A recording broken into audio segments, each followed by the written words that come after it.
সুতরাং তাহলে আজকের আমরা যেটা বলছি, পবিত্র আত্মা যখন আমরা পাপ থেকে মন ফিরাই, তখন আমরা আগে আত্মিকভাবে মৃত ছিলাম, কিন্তু এখন কি হয়ে যায়, তখন আত্মিকভাবে জীবিত হয়ে যায়। সুতরাং যখন আমরা আত্মিকভাবে জীবিত হই, তখন আমাদের জীবনে ঠিক আত্মায় আমরা যখন জীবিত হয়ে যাচ্ছি, আরেকটা বিষয় থাকে, এই পবিত্র আত্মার মধ্য দিয়ে আবার একটিবার আমাদেরকে জীবন করার একটা ব্যাপার থাকে। যেমন আমরা আগে পাপে মৃত ছিলাম, আমরা যখন প্রভু যিশুকে বিশ্বাস করলাম, তখন আমরা হচ্ছে জীবিত হলাম, মানে আমরা এখন আত্মিকভাবে জীবিত হলাম। এবারে আমাদের আত্মা যেটা আছে সেটাকে প্রতিদিন জীবন্তভাবে চালানোর জন্য, জীবিতভাবে রাখার জন্য পবিত্র আত্মার সঙ্গে কি দরকার, সহভাগিতা দরকার, যেটা পৌল বলেছে। তাই আমাদের প্রত্যেককে জীবনে অবশ্যই পবিত্র আত্মার মধ্যে দিয়ে জীবন করা প্রতিটা দিন দরকার। প্রত্যেক দিন, একদিন নয়, একদিন মণ্ডলীতে এসে নয়, শুধু একদিন মণ্ডলীর গানের মধ্য দিয়ে নয়, আপনার দৈনন্দিন জীবনে পবিত্র আত্মাকে নিয়ে জীবন করা একান্ত দরকার। আমরা যদি দেখি যে আমরা যত খ্রিস্ট অনুসারী আছে, যত বিশ্বাসী আছে, খ্রিস্ট চায় যেন তারা পবিত্র আত্মায় পরিপূর্ণ হয়ে জীবন করেন। কারণ ঈশ্বর চান যেন আমরা আমাদের জীবনে পবিত্র আত্মার নদীর উপর থেকে যেন আমরা প্রতিদিন হাঁটার অভিজ্ঞতা লাভ করতে পারি। হালেলুইয়া। এটা একটা ঈশ্বরের একটা বড় একটা চাওয়া আমাদের প্রতি, এবং আমাদের জীবনে এটা একটা মানে খুবই একটা উচ্চ আকাঙ্ক্ষাযুক্ত একটা জীবন। কারণ কি, পবিত্র আত্মায় যখন আপনি জীবন করবেন, পবিত্র আত্মাকে পরিপূর্ণ হয়ে যখন আপনি চলবেন, প্রতিটা দিন আপনি সেই একটা অলৌকিক জীবনযাত্রার মধ্যে দিয়ে যাবেন, এবং আপনি প্রতিটা দিন একটা অলৌকিক জীবনের একটা অভিজ্ঞতা আপনি আমার জীবনে লাভ করবেন। কারণ হচ্ছে পবিত্র আত্মা তার অনুগ্রহ এবং তার ফল আপনার জীবনে নিয়ে আসবে। এটা আর একটা বিষয় আছে, কি কি আছে আমি পরে বলবো, কিন্তু এখন আপনাকে পরিচয় করাচ্ছি পবিত্র আত্মার সম্বন্ধে। ঈশ্বরের বাক্য যদি আমরা প্রথম শামুয়েল তার 10:6 দেখি, প্রথম শামুয়েল তার 10:6।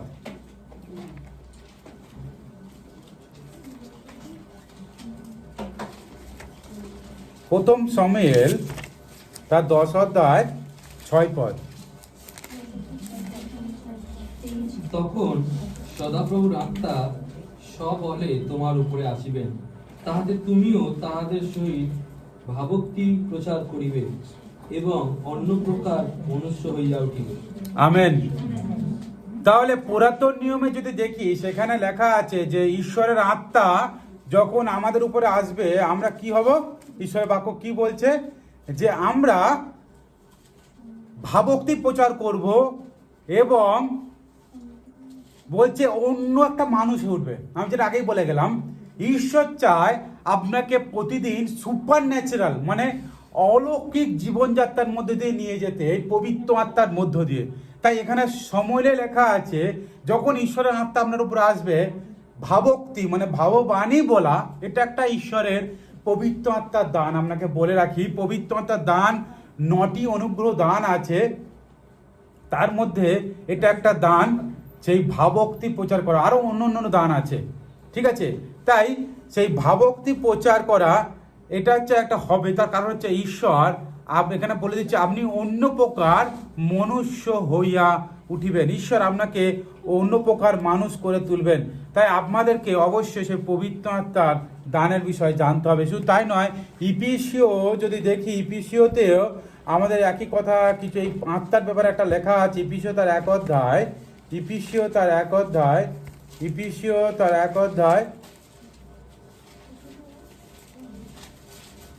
ইপিসিও তার 1 অধ্যায় 19-20 পদ এরকম বলছে, বিশ্বাসকারী যে আমরা, আমাদের প্রতি তাহার পরাক্রমের অনুপম মাহাত্ম্য কি, ইহা তাহার শক্তির পরাক্রমের সেই কার্য সাধনের অনুযায়ী যাহা তিনি খ্রিস্টে সাধন করিয়াছেন। ফলত তিনি তাহাকে মৃতগণের মধ্য হইতে উঠাইয়াছেন এবং স্বর্গীয় স্থানে নিজে দক্ষিণে বসাইয়াছেন। তাহলে এখানে যদি ইপিসিওতে দেখি, পৌল বলছে আমাদের প্রতি ঈশ্বরের কি বলছে, আমাদের প্রতি তাহার পরাক্রমের অনুভব মাহাত্ম কি ও তাহার শক্তির পরাক্রমে সেই কার্যসাধন অনুযায়ী যা তিনি খ্রিস্টে সাধন করেছেন, মানে খ্রিস্টের মধ্য দিয়ে তিনি সেই পরম শক্তি পরাক্রমের এবং সব কিছু পরম অনুপম মহত্বের জীবন এবং সেই জীবন তিনি খ্রিস্টের মধ্য দিয়ে তিনি সাধন করেছেন। সেই জীবন বা সেই যাকে মৃতগণের মধ্য হইতে উঠাই আছেন সেই খ্রিস্টকে তার মধ্য থেকে তিনি আমাদেরকে দিতে চান, যেন আমরা সেই খ্রিস্টের মধ্য দিয়ে সেই পবিত্র আত্মাকে আমরা এক্সপিরিয়েন্স করতে পারি বা অভিজ্ঞতা লাভ করতে পারি। তাই খ্রিস্ট প্রিয়জন, মনে রাখুন, প্রভু যীশু খ্রিস্টেও যখন তার পরিচর্যা কাজ শুরু করেছিলেন, তিনি কিন্তু প্রথম শুরু করার আগে পবিত্র আত্মায় পরিপূর্ণ হয়েছিলেন। আপনাদের হয়তো মনে আছে, আপনারা যদি দেখেন সেই মার্ক 1:10 বা মথিতে বা লুকেও আছে, মার্ক 1:10 আছে, প্রভু যীশু খ্রিস্ট যখন সেই যোহনের দ্বারায় বাপ্তিস্ম নিলেন, তখন কি হলো, স্বর্গ হইতে সেই পায়রা মানে সেই কপত, পবিত্র আত্মার কপতে না নেমে আসলো এবং প্রভু যিশুর ওপরে তিনি কাঁধের ওপরে তিনি বসলেন এবং সেই স্বর্গ থেকে বাণী হলো যে ইনি আমার প্রিয় পুত্র, ইহার কথা তোমরা শোনো, ইহাতেই আমি প্রীত, ইহাতেই আমি প্রীত, ইহার কথা তোমরা শোনো। আরেকবার বলেছিল, সেটা শিষ্যদেরকে বলেছিল, কিন্তু এই সময় বলেছিল ইহাতেই আমি প্রীত। সুতরাং প্রভু যীশু খ্রিস্ট সেই পবিত্র আত্মা লাভ করার দ্বারায় সে কিন্তু পরিচর্যা কাজ করেছিল। তিনি যতগুলো আশ্চর্য কাজ করেছিল তারপরেই কিন্তু শুরু করেছিলেন। তাই আমাদের জীবনে, আমাদের খ্রিস্টীয় জীবনেও একই বিষয় ঈশ্বর চান, যেন আমরা পবিত্র আত্মাকে আমাদের জীবনে লাভ করতে পারি। এটার জন্য কোনো শিক্ষিত দরকার হয় না, এটার জন্য কোনো অনেক বিশেষ কিছু অভিজ্ঞতা দরকার হয় না। যারা প্রভু যিশুকে বিশ্বাস করছে, ঈশ্বরের বাক্য বলছে, তাদেরকে তিনি সেই দান, অঙ্গীকৃত সেই দানের কথা তিনি বলেছেন। আজকে আমরা সেই পবিত্রতা অভিষেক হতে পারি যদি আমাদের মধ্যে সেই একই আকাঙ্ক্ষা যদি থাকে। ঈশ্বরের বাক্য তার জোয়েল ভাববাদীতে তিনি বলছেন যে শেষকালে, সেই ঈশ্বরের বাক্যে লেখা আছে, শেষকালে ঈশ্বরের আত্মা আমাদের উপর নেমে আসবে আর আমাদের যুবক যুবতীরা ভাবানী বলিবে, আশ্চর্য সব কিছু কথা বলবে, কারণ ঈশ্বর তার মহিমা তিনি প্রকাশ করবেন। আর বলছি তোমাদের যুবতী স্বপ্ন দেখবে, মানে ঈশ্বর তার স্বপ্নের মধ্যে তাদেরকে সব কিছু দেখাবে, সেই ভাবানী তিনি বলাবেন, যুবক যুবতীদের উপরে সেই আত্মা তিনি সেচন করবেন। ঈশ্বরের বাক্যে জোয়েল ভাববাদী 2 অধ্যায় এই কথা লেখা আছে। এবং রোমিও তার 8 অধ্যায় 11 পদে যদি দেখেন, রোমিও তার 8 অধ্যায় 11 পদ, রোমিও তার 8 অধ্যায় 11 পদে লেখা আছে যে যিনি মৃতগণের মধ্য হইতে যিশুকে উঠাইলেন, তার আত্মা যদি তোমাদিগতে বাস করেন, তবে যিনি মৃতগণের মধ্য হইতে খ্রিস্ট যিশুকে উঠাইলেন, তিনি তোমাদের অন্তরে বসবাসকারী আপন আত্মা দ্বারা তোমাদের মর্ত দেহকেও জীবিত করিবেন। হালেলুয়া, প্রভুর বাক্য। তাহলে প্রভু সেই আত্মা দ্বারা কাজ করবে। এখানে বাক্যে বলছে, সবসময় তিনি বলছেন, শুধু তাই নয়, তিনি আরও বলছেন যে আমার আত্মা যার মধ্যে নেই সে আমার নয়। মানে এরকম লেখা আছে বাইবেলে, খ্রিস্টের আত্মা যার নেই সে খ্রিস্টের নয়। সুতরাং আত্মা, খ্রিস্টের আত্মা আমাদের জীবনে থাকা খুবই গুরুত্বপূর্ণ। আর ঈশ্বর চান যেন আমরা সেই আত্মার অভিজ্ঞতা আমাদের জীবনে লাভ করি, সেই আত্মাকে নিয়ে আমরা চলি, প্রতিদিনের জীবন আমাদের যেন অভিজ্ঞতা লাভ করি। আজকে যেটা আমি আপনাদেরকে বলছি, আপনি যখন এই পবিত্র আত্মার অভিজ্ঞতা আপনার জীবনে লাভ করবেন, পবিত্র আত্মার অভিষেক যখন আপনার জীবনে লাভ করবেন, আপনি প্রতিদিন সেই পবিত্র আত্মার নদীর ওপরে আপনি হাঁটবেন। আপনার জীবন দ্বারা অলৌকিক কাজ হবে, আপনি অন্যের জন্য প্রার্থনা করে অলৌকিক কাজ হবে এবং আপনার জীবনে পবিত্র আত্মার অনেক ফল, পবিত্র আত্মার অনেক দান যখন আসবে, আপনার জীবনটা টোটালি পরিবর্তন হয়ে যাবে। তাহলে তখন আপনার জীবনে ছোট্ট সমস্যায় আপনি আর ভেঙে পড়বেন না। কারণ কি, পবিত্র আত্মার একটা দান আছে, সেই দানটা হলো বিশ্বাসের দান। কি বিশ্বাস? আপনারা তখন বলতে পারেন বিশ্বাস হলো, পরবর্তীকালে আমি আরও ডিটেলস বলবো, আমি এখন ছোট্ট করে বলি, বিশ্বাসের দানটা হলো এটাই, এখন আপনি বিশ্বাস করেন প্রভু যিশুকে, কিন্তু যখন এই পবিত্রতার দানের যে বিশ্বাসটা আসবে, আপনার কানের আপনার মাথার উপরকে বন্দুক রাখলেও তখন আপনি বলবেন না, আমি মরে যাব, তবে আমি যিশুকে অস্বীকার করব না। এটা হচ্ছে বিশ্বাসের দান। এই দানটাও তখন ঈশ্বর আপনাকে দেবেন। এই যে আমরা এতদিন এখন বলি না যে যিশুকে বিশ্বাস করতে কিন্তু হারিয়ে গেল, তার কারণ হচ্ছে পবিত্র আত্মার দান তাদের জীবনে সেই অভিজ্ঞতা লাভ করতে পারেনি। সেই ঈশ্বরের সেই বিশ্বাসের দানটা তাদের জীবনে দরকার আছে, যেটা তাকে জীবনের শেষ পর্যন্ত নিয়ে যাবে। তাই প্রভু যীশু খ্রিস্ট তার পরিচর্যার মধ্যে দিয়ে এটা তিনি দেখিয়েছেন। তাই পবিত্র আত্মার বাপ্তিস্ম দান, যেটা লুক 3:16 বলছে, এবং সেই পেরিতেও বলছে যে তোমরা, যীশু খ্রিস্ট বলছে তোমরা অপেক্ষা করো, আমি সেটা পাঠাবো, আমি সেই অঙ্গীত দানকে পাঠাবো। এবং যোহন তিনি কি বলছে, লুকেতে 3:16 বলছে যে আমি তোমাদেরকে জলে বাপ্তিস্ম করছি, কিন্তু আমার পিছনে একজন আসছে যার পাদুকার বন্ধন খুলিবার আমি যোগ্য নয়, সে তোমাদেরকে পবিত্র আত্মার আগুনে বাপ্তিস্ম করবে। তাহলে যোহন অলরেডি বলে দিচ্ছে যে আমাদেরকে পবিত্র আত্মার আগুনে বাপ্তিস্ম হতে হবে, আমরা যারা প্রভু যিশুর শিষ্য। শুধু তাই না, প্রভু যীশু খ্রিস্ট যোহনে কি বলছে, যোহন তার 3:3 বলছে, যদি কেউ আত্মা ও জল হইতে না জন্মে, নতুন জন্ম। আমি আপনাদেরকে যেটা আগেই বললাম, যখন আমরা পাপ থেকে যেদিন মন ফিরাই, সেটা হয় আমাদের একটা নতুন জন্ম। আমাদের পাপ থেকে মন ফিরে, সেই আমরা অন্ধকারে ছিলাম, আলোতে আসলাম, আমরা সেই বন্ধনের মধ্যে ছিলাম, আমরা স্বাধীন হলাম, সেটা হচ্ছে একটা নতুন জন্ম। আর যেদিন আমরা পবিত্র আত্মায় বাপ্তিস্ম গ্রহণ করি, পবিত্র আত্মার অভিষেক আমরা লাভ করি, সেটা হয় আমাদের আত্মিক নতুন জন্ম, আরেকটা নতুন জন্ম, যেটা হচ্ছে প্রভু যীশু খ্রিস্ট বলেছে তোমরা যদি জল ও আত্মা থেকে না জন্ম হও। তার মানে কি, আমাদের আত্মাটা, সেই পবিত্র আত্মা দ্বারা যখন আমরা অভিষেক লাভ করি, পবিত্র আত্মার বরদান লাভ করি, সেদিন হয় আমাদের আরেকটা নতুন অভিজ্ঞতা লাভ জীবনে। তাই পবিত্র আত্মায় বাপ্তিস্ম আমাদের প্রত্যেকের জীবনে অবশ্যই দরকার। শুধু জলে বাপ্তিস্ম নট অনলি ইম্পর্টেন্ট, পবিত্র আত্মায় বাপ্তিস্ম আমাদের জীবনে খুব গুরুত্বপূর্ণ। আজকে আমরা যদি দেখি ঈশ্বরের বাক্য, এই প্রভু যীশু খ্রিস্ট যে প্রতিজ্ঞা করেছে, তিনি যাওয়ার আগে প্রেরিত তার 1 অধ্যায়, আমরা চটপট খুলুন 5 পদ এবং 8 পদ।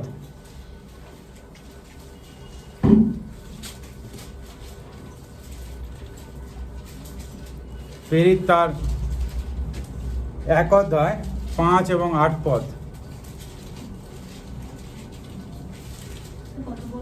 কেননা 1 অধ্যায় 5 এবং 8, কেননা যোহন জলে বাপ্তাইজ করিতেন বটে, কিন্তু তোমরা পবিত্র আত্মায় বাপ্তাইজিত হইবে বেশি দিন পরে নয়। যেটা যীশু খ্রিস্ট বলছে তার শিষ্যদেরকে, যে যোহন জলে বাপ্তাইজ করিত বটে, কিন্তু তোমরা আত্মায় বাপ্তিস্ম নেবে, এবং সেটা বেশি দিন পরে না, খুব শীঘ্র। মানে যীশু খ্রিস্ট যাওয়ার আগে তার শিষ্যদেরকে এটা আজ্ঞা করছে যে তোমরা খুব তাড়াতাড়ি পবিত্র আত্মায় বাপ্তিস্ম গ্রহণ করবে। এবং তারপর 8 পদে, এটা খুব একটা বিখ্যাত পদ, কিন্তু পবিত্র আত্মা তোমাদের উপরে আসিলে তোমরা শক্তি প্রাপ্ত হইবে। তাহলে কি আমাদের এখানে ঈশ্বরের বাক্য কি বলছে, প্রভু যীশু খ্রিস্ট কিন্তু পবিত্র আত্মা তোমাদের উপর আসলে তোমরা শক্তি তাহলে আমাদের কি এখন শক্তি নেই? আছে, এটা জাগতিক শক্তিতে শক্তি মনে করছি, কিন্তু পবিত্রতা যখন আসবে, আমি যেটা বললাম, ঈশ্বর সে আপনাকে অলৌকিক জীবনযাত্রার মধ্যে নিয়ে যাবে। মানে সেই শক্তিটা আপনার হচ্ছে স্পিরিটের শক্তি, আত্মিক শক্তি। তখন আপনি কখনো নিজেকে মনে করবেন না, কখন আপনি ভয় পাবেন না, আপনার প্রতিটা পরিস্থিতিতে আপনি এগিয়ে যাবেন। সেটা হচ্ছে আপনাকে তখন পবিত্র আত্মা আপনাকে লিড দেবে, পবিত্র আত্মা আপনাকে এগিয়ে যাবে। প্রভু যীশু খ্রিস্ট যখন পবিত্র আত্মার বাপ্তিস্ম নিয়েছিলেন, যখন মিনিস্ট্রি কাজ শুরু করেছিলেন, দেখুন ওনাকে যতবার তার এলাকার লোক পছন্দ করেন, অনেক কিছু তিনি, কিন্তু তার কাজ কখনোই করেননি, যে মানে থেমে থাকেনি। যদি দেখবেন যে পবিত্র আত্মা যখন তার উপরে এসেছিল, প্রভু যীশু খ্রিস্টের মিনিস্ট্রির কাজে আপনি দেখুন, যেটা সমাজে করতে বারণ আছে, যেটা সমাজে সেই ধর্মীয় গুরুরা চায়নি, যেমন বিশ্বাম্বারে অলৌকিক কাজ করা, কিন্তু উনি বেশিরভাগ কাজগুলো সেইটাই করেছে। মানে উনি সেই দেখিয়ে দিয়েছে যে সমস্ত কিছুর ঊর্ধ্বে আমি, বিশ্বাম্বারের কর্তা আমি। তাই বিশ্বাম্বার পালন করা এত গুরুত্বপূর্ণ নয়, কিন্তু মানুষকে সুস্থ করা গুরুত্বপূর্ণ। তাই সেই আত্মা ওনাকে চালনা দিয়েছে, আত্মা ওনাকে প্রতিটা বিষয়ে উদ্দীপিত করছে। দেখবেন বাইবেল লেখা আছে, যদি পড়েন দেখবেন লেখা আছে যে প্রভু যীশু আত্মায় উদ্বিগ্ন হলেন। পবিত্রতা যখন আপনার জীবনে আসবে, একই জিনিস আপনার জীবনে করবে। আমি যেটা আপনাদেরকে বারবার বলি, যে আপনি প্রভু যীশুর জায়গায় থাকলে কি করতে, যেটা আমি বলি, যতক্ষণ না পবিত্রতা আপনার কাছে আসবে, ততক্ষণ আপনি নিজেকে প্রভু যিশুর যে সমবেদনা, প্রভু যিশুর যে অনুকম্পা, সেটা আপনি আপনার জীবনে উপলব্ধি করতে পারবেন না। তাই আপনিও ঠিক একই রকম, যখন প্রভু যিশুকে আপনি বিশ্বাস করছেন, কিন্তু যখন সেই পবিত্রতার অভিষেক আপনার জীবনে লাভ করবেন, তখন আপনি একটা মানুষকে সুসমাচার বলতে গেলে, একটা মানুষ যদি আপনার সুসমাচার আপনি তাদেরকে পৌঁছাতে পারছেন না, বা কাউকে বলতে পারছেন না, আপনার আত্মা দেখবেন ছটফট করবে যে কতক্ষণ আমি কাউকে বলবো। 1 নম্বর। 2 নম্বর, কোনো মানুষের জীবনে কষ্ট দুঃখ দেখলে দেখবেন আমরা অটোমেটিক আপনার জীবনে সেই একই অনুভূতি এবং প্রার্থনা করার জন্য আমার মন যেন আকুল হয়ে উঠবে। এবং শুধু তাই নয়, যখন আপনি কোনো মন্দতা দেখবেন তখন তার বিরোধিতা বা তার জন্য সেই বিষয়ের জন্য আপনি প্রার্থনা বা বিরোধিতা করার জন্য আপনার মনে কাজ করবে। মানে সবসময় একটা পবিত্র আত্মা আপনাকে সত্যতার দিকে আপনাকে লিড করবে। সেই জন্য প্রভু যীশু খ্রিস্ট বলছে, আর সেই সত্যের আত্মা তোমাদের উপর আসবে। সেই সত্যের আত্মা, পবিত্র আত্মা, সেই সত্যের আত্মা। তারপরে কি বলছে? শক্তিপ্রাপ্ত হইবে। আর তোমরা জেরুসালেমে, সমুদয় জিহুদিয়া ও সামরিয়া দেশে এবং পৃথিবীর প্রান্ত পর্যন্ত আমার সাক্ষী হইবে। ঠিক আছে, পবিত্র আত্মা যতক্ষণ না আসবে আপনি কাউকে যিশুর কথা বলতে গেলে আপনার লজ্জা ভয় কাজ করবে। কিন্তু যখন আসবে তখন কি বলছে? সমরিয়া, জেরুসালেম মানে আপনার বাড়ি, তারপরে জিহুদিয়া, জিহুদিয়া আপনার প্রতিবেশী, সমরিয়া আপনার এলাকা, এবং তার বাইরে পৃথিবীব্যাপী আরও দূরে আপনি কাজ করতে পারবেন। তাই আজকে প্রিয় বিশ্বাসীরা, এই যে যত প্রভু যিশুর প্রচারক বা প্রভু যিশুর যারা অনুসারী আজকে সারা পৃথিবী থেকে এদিক ওদিক যাচ্ছে, মনে রাখবেন তারা এই আত্মার সেই অভিষেক লাভ করার পরে তারা যাচ্ছে। কারণ কি? ঠিক প্রভু যিশুর শিষ্যদেরকেও প্রভু যিশু একই কথা বলেছিল, তোমরা এখানে থামো। প্রভু যিশু তাদেরকে যাওয়ার আগে কি কথা বলেছিল? গ্রেট কমিশন বা মহান আদেশ কি আপনারা জানেন? মহান আদেশ, প্রভু যিশুর একটা মহান আদেশ আছে।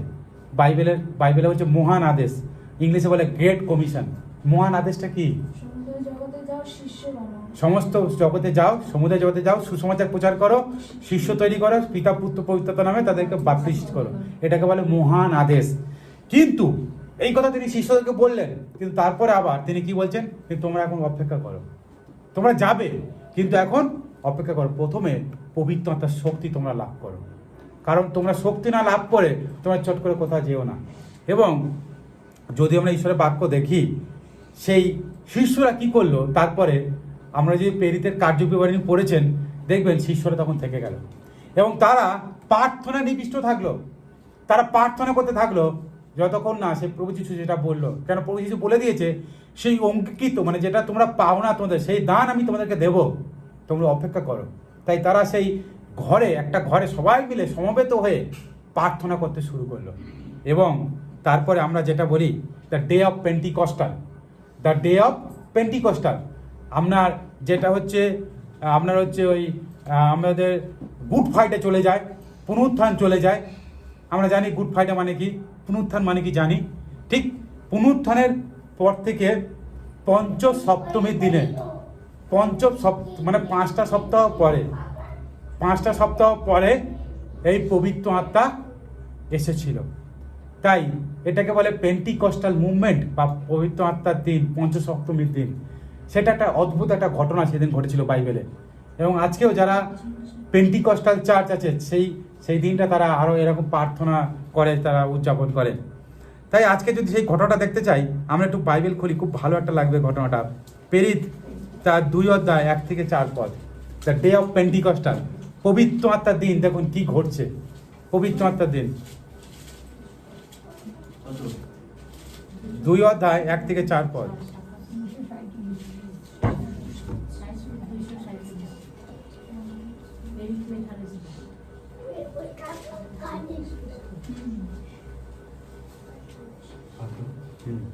পরে পঞ্চসপ্তমীর দিন উপস্থিত হইলে তাহারা সকলে এক স্থানে সমবেত ছিলেন। আর হঠাৎ আকাশ হইতে প্রচন্ড বায়ুর বেগের শব্দবৎ একটা শব্দ আসিল, এবং যে গৃহে তারা বসিয়াছিলেন সেই গৃহের সর্বত্র ব্যাপ্ত হইল। আর অংশ অংশ হইয়া পড়িতেছে এমন অনেক অগ্নিবৎ জিহ্বা তাহাদের দৃষ্টিগোচর হইল, এবং তাহাদের প্রত্যেক জনের উপরে বসিল। তাহাতে তাহারা সকলে পবিত্র আত্মায় পরিপূর্ণ হইলেন, এবং আত্মা তাহাদিগকে যেরূপ বক্তৃতা দান করিলেন তদনুসারে অন্য অন্য ভাষায় কথা কহিতে লাগিলেন। হালেলুয়া, প্রভুর মহিমা হোক। দেখুন কিভাবে একটা অলৌকিক এক্সপিরিয়েন্স। আপনারা যদি সেই পবিত্র আত্মাকে না জানেন, আপনাদের মধ্যে আকাঙ্ক্ষা তৈরি হবে না। এই যে একটা অভিজ্ঞতা, যে দ্য ডে অফ পেন্টিকস্টাল, সে পবিত্র আত্মার অবতরণের দিন, সেম পবিত্র আত্মা একই রকম আজকেও আপনাদের জন্য একইভাবে আসতে পারে, একইভাবে আপনাকে অভিষেক করতে পারে, যদি আপনার মধ্যে সে আকাঙ্ক্ষা থাকে। পবিত্র আত্মার অভিজ্ঞতা যদি লাভ করা, পবিত্র আত্মার অভিষেক যদি আপনি চান, তার সেই বাপ্তিস্ম যদি আপনি পেতে চান, পবিত্র আত্মা একইভাবে আপনার উপর আসতে চায়। এবং পবিত্র আত্মা যখন আসে তখন আপনার জীবনে অনেক কিছু আশীর্বাদ অনুগ্রহ তিনি নিয়ে আসেন। শুধু তাই নয়, সেই শিষ্যরা বিভিন্ন ভাষায় কথা বলতে আরম্ভ করলো এবং তারা সেই আত্মায় পরিপূর্ণ হয়ে গেল এবং সেই সেখানকার লোকেরা তারা অবাক হয়ে গেছিল যে কী ঘটনা ঘটছে এখানটায়। ঈশ্বরের সন্তানরা, খ্রিস্টের প্রিয়জন, আমি বলতে চাই এই পবিত্র আত্মা শুধু যে বিশেষ সম্প্রদায় বা বিশেষ একজনকে দেবে তা নয়। আমরা যদি দেখি পরবর্তীকালে শিষ্যরা যখন প্রচার করছিল, যারা পরজাতি মানে যারা জিহুদি নয়, মানে আজকে যদি বলতে চাই, যদি ভেঙে বলি, আমাদের সমাজে যারা খ্রিস্টান নয়, যারা নতুন বিশ্বাসী, আপাতত যারা বন খ্রিস্টান নয়, যারা অন্য একটা জায়গা থেকে এসে বিশ্বাস করছে, তারা পর্যন্ত এই অভিজ্ঞতা লাভ করতে পারে। কারণ এটা প্রভুর প্রতিজ্ঞা, বলছে তোমাদের প্রত্যেকের উপরে আসবে। এবং সেই দিনে অনেক মানুষ, বিভিন্ন জাতির মানুষরা যারা প্রভুতে বিশ্বাস করেছিল, সেই প্রভুর বাক্যে, সেই বাক্য শুনেছিল, বিশ্বাস করেছিল, তারা পবিত্রতা লাভ করেছিল। যিশু শিষ্য পিতর যখন সেই প্রচার করছিল, তখন মানুষে বললো আমাদের কি করতে হবে ভাইয়ের, আমরা কি করব? পিতর বললো কিছু নয়, তোমরা মন পরিবর্তন করো, তাহলে পবিত্রতায় তোমরা অভিষেক পাবে। এবং তারা যখন মন পরিবর্তন করলো, প্রভু যিশুকে বিশ্বাস করলো, তারা সঙ্গে সঙ্গে পবিত্রতায় পূর্ণ এলো। ঈশ্বর বাক্য বলছে কম বেশ 3000 লোক সেই দিনে এরকম ঘটনা ঘটেছে। ঈশ্বর মিরাকেলি কাজ করেছে। সেই পবিত্রতা তারা পেল, তারা অন্যকে বললো, তারাও আলাপ করলো। আজকে একই ঈশ্বর, একই পবিত্র আত্মা আপনাদের জীবনেও কাজ করতে পারে। মনে রাখবেন, ঈশ্বর চায় আপনার প্রতিদিনের জীবনে যেন আপনি পবিত্র আত্মার নদীর উপর দিয়ে হাঁটেন। জাস্ট আপনি কল্পনা করুন ঈশ্বর আপনার জীবনে কি চায়। আপনার এই যে বিষয়টা, যে আমি আগে বারবার বলেছি যে আপনাদের নিজেদেরকে সাবলীল হতে হবে, যে আমি প্রভুর সন্তান, আমি প্রার্থনা করে আশ্চর্য কাজ হবে, আমি প্রার্থনা করে আমার জীবনে আশ্চর্য কাজ হবে। যতদিন না হবে ততদিন আপনি খালি অপরকে বলে আমার জন্য প্রার্থনা করো, অভিজ্ঞতা লাভ করবেন না। কারণ কি? পবিত্রতা আপনার জীবনে আর নেই। তাই ঈশ্বরের বাক্য বলছে যে প্রভু যিশু সবাইকে সেই পবিত্রতার অভিজ্ঞতা দিতে চায়। কারণ মথি তার 7-8 পাঠ বলছে তোমরা চাও, তোমাদেরকে, তোমরা খোঁজো, তোমরা পাবে, তোমরা দরজায় আঘাত করো, দরজা তোমাদের জন্য খুলে দেবে। আপনাকে চাইতে হবে প্রভুর কাছে। কারণ প্রভু বলছে, যৌবনে বলছে, আমি তোমাকে অনাথ রাখিয়া যাইব না। আমি সেই সহায় তোমাকে পাঠাবো, যে সহায় তোমাকে সাহায্য করবে কিভাবে চলতে হয়, কি করতে হয়, কিভাবে কথা বলতে হয়। আমি তোমাদেরকে অনাথ রাখবো না। তাহলে প্রভু যিশু তিনি প্রতিজ্ঞা করছেন যেন আমরা সেই পবিত্র আত্মা লাভ করি। আজকের আপনি যদি সেই পবিত্র আত্মাকে চান, আপনার জীবন অভিজ্ঞতা লাভ করতে চান, আপনি লাভ করতে পারেন। এর জন্য আপনাকে প্রথম যেটা কাজ করতে হবে, প্রভুকে বিশ্বাস, পাপ থেকে মন ফিরানো, এবং তার পরবর্তী কাজ হবে যেন আপনি সেই আকাঙ্ক্ষিত হন যে প্রভু আমি তোমার আত্মা চাই। হরিণী যেমন জলের জন্য আকাঙ্ক্ষিত, আপনি প্রভুর আত্মার জন্য আকাঙ্ক্ষিত হতে হবে। কারণ প্রভু আপনাকে অভিষেক করতে চায় তার আত্মা দ্বারা। মনে রাখবেন, বাইবেল বলছে, যোহনে লেখা আছে, যার মধ্যে খ্রিস্টান আত্মা নেই সে খ্রিস্টান নয়। আত্মা যদি না থাকে আপনি খ্রিস্টকে কখনোই ধরে রাখতে পারবেন না। তাই আপনার যদি খ্রিস্টের সঙ্গে নিয়ে চলতে চান, খ্রিস্টকে যদি আপনার যদি মনে করেন যে আমার জীবনের সব কিছু, তু মেরা সব কুছ হে, এই যে গানের মতন আমি বলছি, তাহলে আজকে আপনার জীবনে সেই আত্মার অভিষেক আপনার জীবনে দরকার আছে, সেই আত্মার বরদান আপনার জীবনে দরকার আছে, আত্মার ফল আপনার জীবনে দরকার আছে। এই আত্মার দান, আত্মার ফল কি, সেটাও একটা অদ্ভুত, সেগুলো একদম আপনার জীবনে খুবই দরকারি জিনিস। তাই আসুন ঈশ্বরের সন্তানরা এই